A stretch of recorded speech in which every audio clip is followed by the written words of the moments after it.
I would imagine in most houses around Australia, a classic midweek meal would be a chicken curry. I think so too, Ben. So we've got Lexi from Bessemer here to show us the Bessemer way of creating that midweek classic. Well, this is a quick chicken curry, isn't it? It's a quick chicken curry, yes. So it's something that you feel inspired to do when you come home after a busy day and you just want to get something hearty on.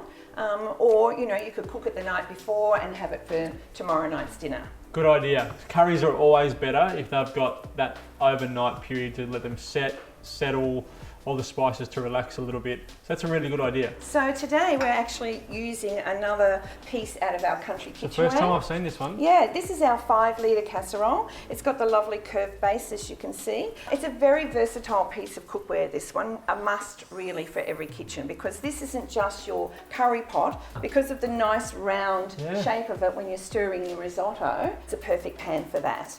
And then what we're going to do is we're going to show you the whole concept of what Bessemer Cookware is all about, and that's using our stacking system. This is how my career started in Bessemer. I used to use a crock pot to cook and tenderise my meat, and then I would have a couple of saucepans on the stove to cook my vegetables.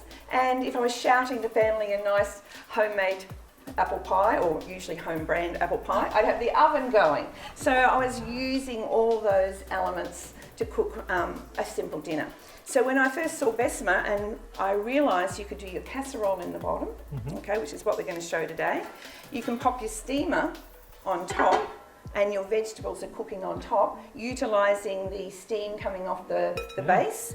And then you can actually put another one on top again and heat through a cooked dessert. Yeah. So, you know, if your apple pie is frozen, you can have your 2 steamers all on top, just using one hot plate on medium to low heat. With a curry, even just a little naan bread. Oh, you know, good idea, naan bread through for your curry would be fantastic. Exactly. Okay, so we need to get started. So I have preheated the pan. That's the sound you want to hear. So now we'll add a little bit of oil, and then we'll just pop in our ginger and our garlic. I always say, if you want to buy a store-bought curry paste, go ahead and do it, but don't be afraid what I refer to as pimping it up a little bit. So you know there's going to be spices in there, there's going to be chili.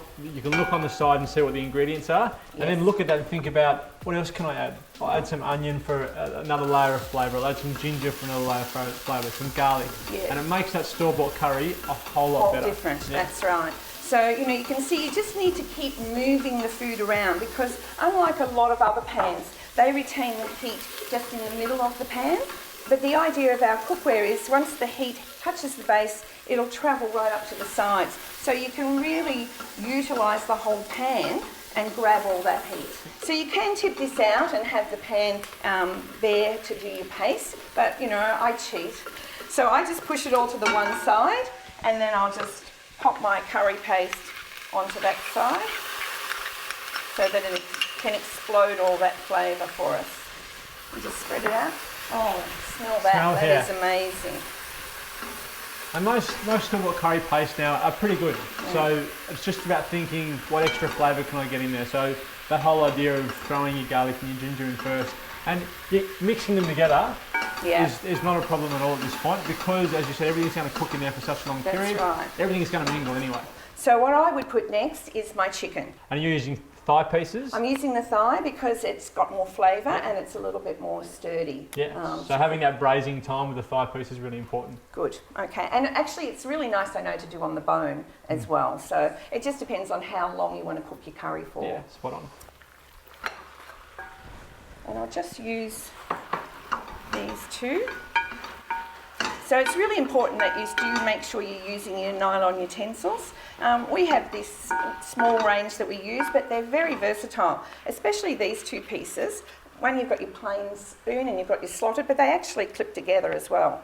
So if you were doing your cobs of corn or something like that, or getting your potatoes out, you can actually drain them through there. Seems like whoever designed the Bessemer thing always had in mind versatility. Absolutely, and really for the home cook, so that it makes our job a lot easier. So now we'll pop in some tomato puree. So just a tin of chopped tomatoes.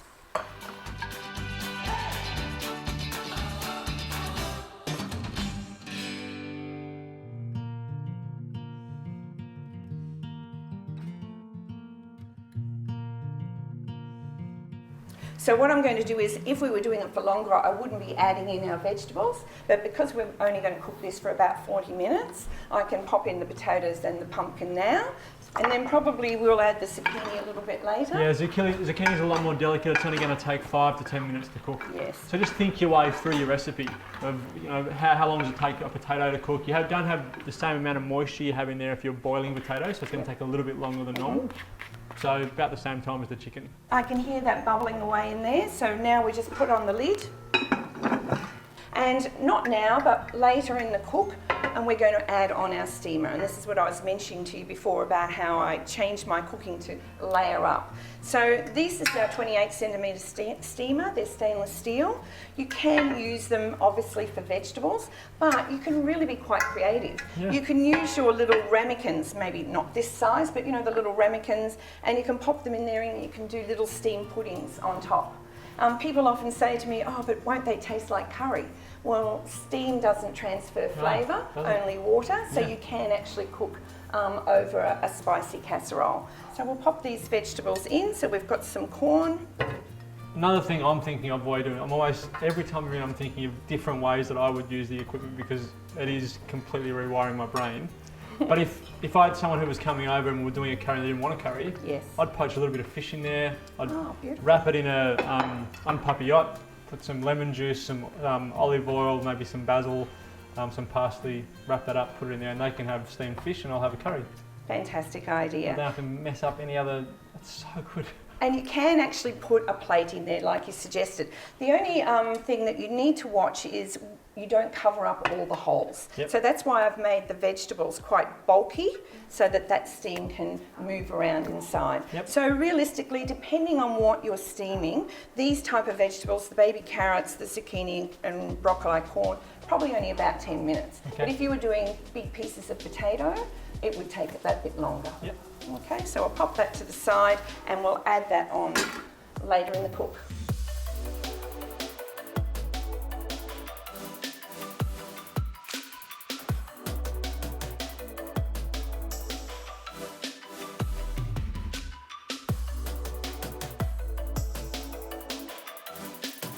It's hard to believe that you can create a meal like that in 30 minutes. Absolutely. Now the great Gary Meehan, who was one of the judges on MasterChef, said the first thing you do when you get a laksa or a curry is you look for, see these little pools of oil? Yeah.